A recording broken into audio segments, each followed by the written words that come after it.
আমাৰ ফালে ক'বলগীয়া কথাটো এইটোৱেই, এতিয়া বিজেপি চৰকাৰ ষ্টেটত এতিয়া 10 বছৰ হওঁ কেন্দ্ৰীয় চৰকাৰ এতিয়া 11টা বছৰ হৈ গ'ল আৰু ইয়াতে কাউন্সিলতো ঠিক এনেকৈ 10টা বছৰ হওঁ 10টা বছৰ হৈ গ'ল। এতিয়া আমাৰ প্ৰশ্নটো হ'ল 10টা বছৰত আগৰ পৰা যিটো ইলেকশ্যন সময়ত কেইটামান কথা কৈছিলে বিজেপিয়ে। প্ৰথম কথা কৈছিলে ডাঙৰকে কৈছিলে যে কাৰ্বি আংলঙৰ ৰাজনৈতিক সমস্যা অট'নমাছ ষ্টেট ইছ্যু আমি সমাধান কৰিম, সেই কথা কৈছিলে স্পষ্টকে।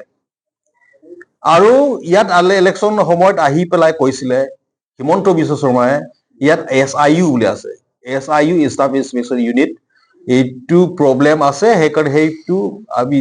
ব্ৰহ্মপুত্ৰত নদীত দুলিয়াই দিম বুলি কৈছে নে পেলাই দিম বুলি কৈছে, কিবা এটা কৈছিলে। কিন্তু সেই কথাখিনিত আমি এতিয়া কি দেখিছো, এতিয়ালৈকে হোৱা নাই, এতিয়ালৈকে আগৰ যেনেকা আছে এনেকুৱা আছে। সেই কেইটা প্ৰশ্ন এতিয়া আমি কৰিব বিচাৰিছো। এতিয়া অট'নমাছ ইছ্যু কেতিয়া পাব? অট'নমাছ ষ্টেট ইছ্যু তেখেতসকলে কৈছে এতিয়ালৈকে আমি আলোচনা কৰা আৰম্ভ কৰা আমি দেখা নাই। তেনেহ'লে বিজেপি কিমান চিনচিয়াৰ? সেই বিজেপি চৰকাৰ সময়ত কি অট'নমাছ ষ্টেট দিব নে নাই, সেই প্ৰশ্ন আজি আমি কৰিছো, সেই উত্তৰটো আমাক লাগে। আৰু সেইকাৰণে আমি যোৱাবাৰ আমি এটা প্ৰেছ মিটত আমি সেইকাৰণে কৈছো হিমন্ত বিশ্ব শৰ্মাক, হিমন্ত বিশ্ব শৰ্মাই এন্টি অটনমি 6 শিডিউলৰ অটনমি বিৰুদ্ধে কাম কৰিছে। সি এন্টি অটনমি বুলি আমি কৈছো, এন্টি কাৰ্বি বুলি মই কৈছো, এন্টি ট্ৰাইবেল বুলি আমি কৈছো। কোৱা কাৰণটো এইটোৱেই, কাৰণ যিবিলাক পাৱাৰ দিয়া হৈছে এইবিলাক পাৱাৰ এটা এটাকে ল'বলৈ চেষ্টা কৰিছে। SIU লৈ গ'ল আগত, আকৌ এতিয়া এই এমপ্লয়িজসকলৰ যিটো চেলাৰীটো পইচা ইয়াত আহিব লাগে, কাউন্সিলত আহিব লাগে, সেই পইচাটো যেনেকা SOPD পইচা ইয়াত ষ্টেট পৰা যিটো পইচা দিবলগীয়া কাউন্সিলত আহে, ঠিক এনেধৰণে ইয়াত আহিব লাগে, কিন্তু হোৱা নাই। সেইকাৰণে মই তেতিয়া কৈছো যে MOU উলংঘন কৰা হৈছে, অফিচ মেমৰেণ্ডাম উলংঘন কৰা হৈছে, আৰু ইভেন এইটো কনষ্টিটিউচনো উলংঘন কৰা হৈছে। কাৰণ স্কুলৰ যিটো এতিয়া up to higher secondary school এইটো কমপ্লিটলি কাউন্সিল ছাবজেক্ট। এতিয়া আমি এৰিয়াৰ ওপৰত আমি আইন বনাব পাৰো, লিজিছলেটিভ পাৱাৰ আছে, এক্সিকিউটিভ পাৱাৰ আছে, গোটেই পাৱাৰ আছে, সেইটোৰ ওপৰতো তেখেতসকলে টাচ কৰিছে। সেইকাৰণে আমি কৈছো এইটো এন্টি কিবা হয়। আৰু মই কেইটামান প্ৰশ্ন কৰিছিলো, এইবিলাক আমি উত্তৰ পোৱা নাই। আমি সেইবিলাক উত্তৰ নোপোৱালৈকে আমি উত্থাপন কৰি থাকিম। আৰু এটা আমি কৈছো যে 10 কোটি প্ৰত্যেকটো সমষ্টিত যে ইনডোৰ ষ্টেডিয়াম বনাইছে, অডিটৰিয়াম যে বনাইছে, বাউণ্ডাৰী ৱাল যে বনাব লাগে, এইবিলাক এতিয়ালৈকে শেষ হোৱা নাই। ক'ৰবাতো বাউণ্ডাৰী ৱালে হোৱা নাই, ক'ৰবাত আধাৰুৱা হৈ আছে, ঘৰো ঠিক নহয়, ক'ৰবাত চিট কেপাচিটিটো বেলেগ, ক'ৰবাত 500কে বনাইছে, ক'ৰবাত 200কে বনাইছে, ক'ৰবাত এটা চকী বহাব পৰা নাই, কিন্তু পইচাবিলাক ক'ত গ'ল? সেইকাৰণে আমি প্ৰশ্ন কৰিছো এইবিলাক কেতিয়া শেষ হ'ব? নে পইচা চব খাই শেষ কৰিলে নেকি? এইটো ইয়াতে দুৰ্নীতি হৈছে নেকি? সেই প্ৰশ্নবিলাকে আমি কৰিছো, সেইবিলাক উত্তৰ আমি পোৱা নাই। আৰু হিমন্ত বিশ্ব শৰ্মাক আমি কৈছো 2 কোটি প্ৰত্যেক বছৰে চাকৰি দিয়াৰ কথা প্ৰশ্ন আছিলে, কথা প্ৰতিশ্ৰুতি আছিলে।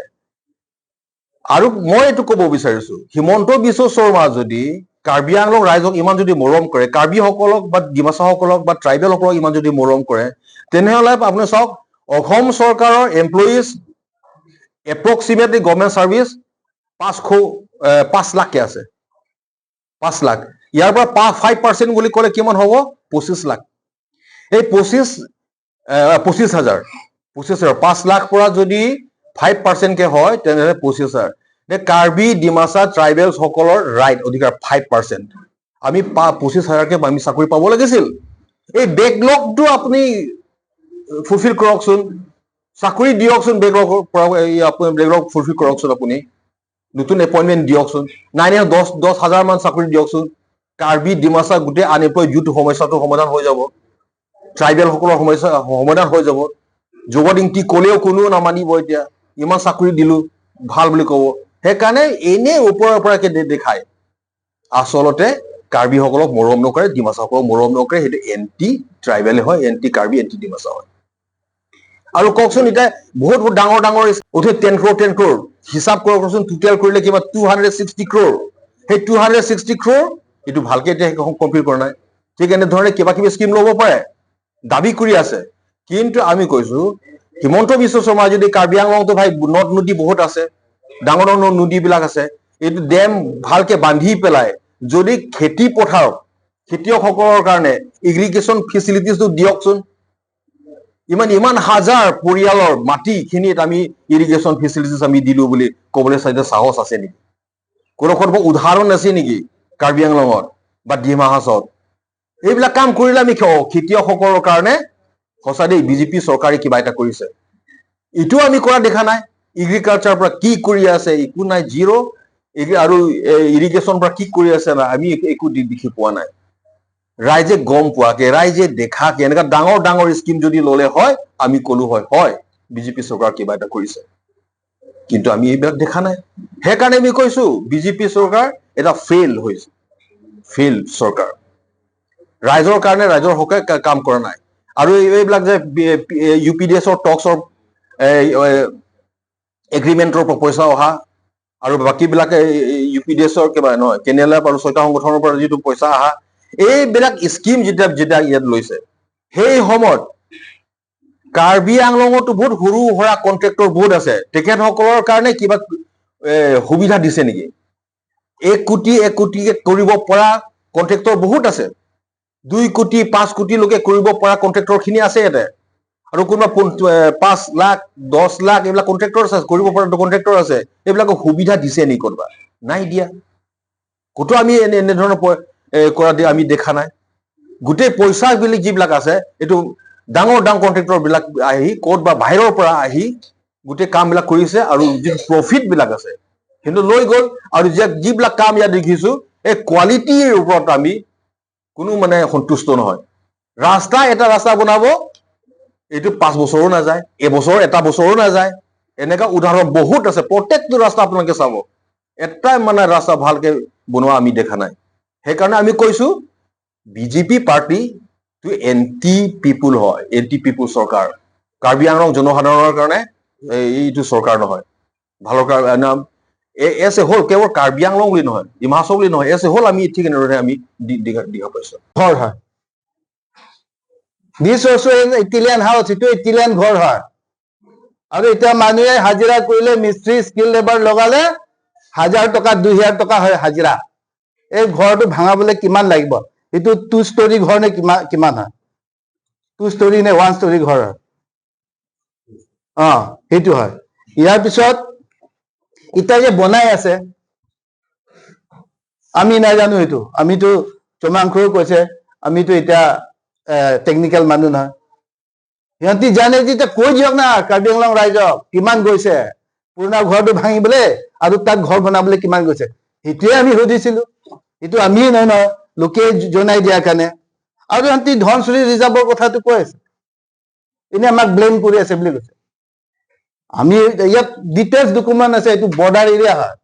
মানি ৰিচিপ্ট পৰ্যন্ত আছে তাত মাটি লোৱা আৰু এতিয়া সেইখিনি ইয়াত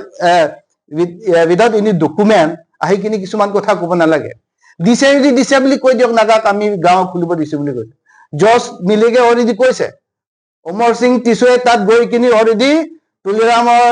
ৰংহাঙৰ নিৰ্দেশত অলৰেডি তাত গৈ কৈছে যে we are sent by Tuliram Ronghang যে he has already directed us আমাক মাতিছে আৰু আমাক জনাইছে তাত যে গাঁও খুলিব লাগে বুলি কৈছে এই গাঁওটো খুলিছে নে নাই দিছে নে নাই জনাই দিয়ক না আমিতো খালি জানিব বিচাৰিছে আমি দিবি নিদিবি কথাটো কোৱা নাই you are in the government you are in the power whatever decision is to be taken itu আপোনালোকে ল'ব আমি নহয় কিন্তু ৰাইজে জানিব বিচাৰিছে তাত একো কৰা নাই বুলি আপোনালোকে ক'ব নোৱাৰে আমি একো নাজানাকৈ আমি কোৱা নাই এইটো এভিডেন্স হয় তাত ঘৰ বাৰী সব হৈ আছে কাৰ্বি ঘৰ একটাও নাই তাত ডিমাচা ঘৰ একটাও নাই তাত কিন্তু তোমালোকেতো কৈছিলা না মডেল ভিলেজ তাতে আমাৰ কি আছিলে একটা সোসাইটি কি হৈছে কি মডেল ভিলেজ আছে সেইটো ইউনাইটেড ভিলেজ হিচাপে মডেল ভিলেজ আছে তাত সেইবিলাক সব ৰিচিভ আছে তাৰপিছত কাগজ পত্ৰ আছে তাৰপিছত নানা ধৰণৰ অৰ্গেনাইজেশ্যন কেইটা চব কাগজ পত্ৰ দিয়া আছে ইয়াত একটা লিখিছে কি মই ৰেড চিনি দি দিছে দেই ইয়াতে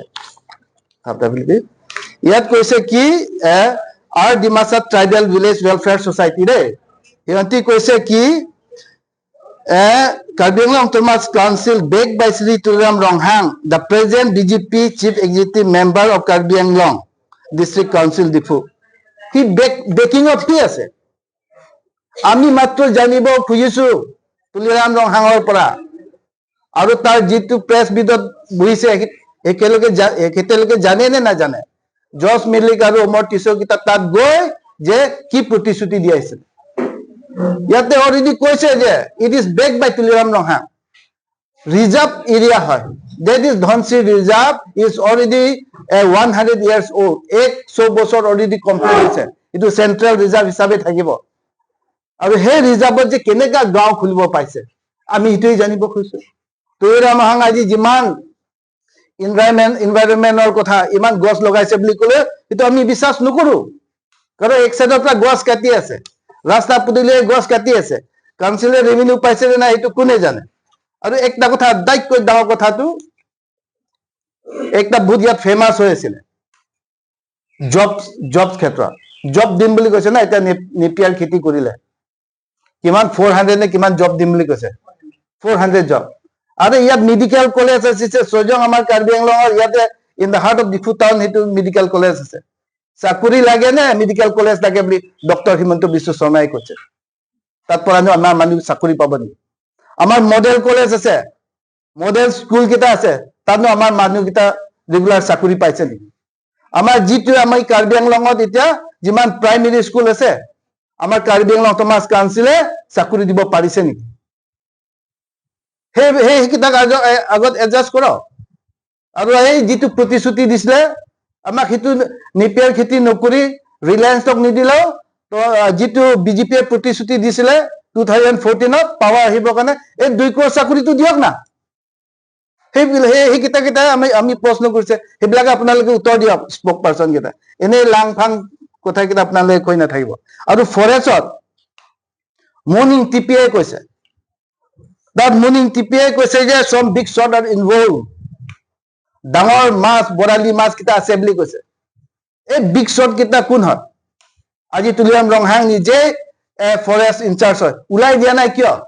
ইনকুৱাৰী বহা নাই কিয় মই জেলৰ পৰা আহিলে কোন কোন ডাঙৰ মানুহ আছে হেতু মই সব উলাই দিম বুলি কোৱাটো হেতু আজিলৈ কি উলাই দিয়া নাই তাৰমানে নিজে জড়িত থাকিব ফৰেষ্ট ইনচাৰ্জ হিচাপে কেনেকা হেতু লুকাই থাকিব নিশ্চয় তুলিৰাম ৰংহাঙে জানে এটো প্ৰকাশ কৰক ইনকুৱাৰী কৰক যিকোনো খবৰৰ বাবে যোগাযোগ কৰক 7099017330 লগতে 7099017110 নম্বৰত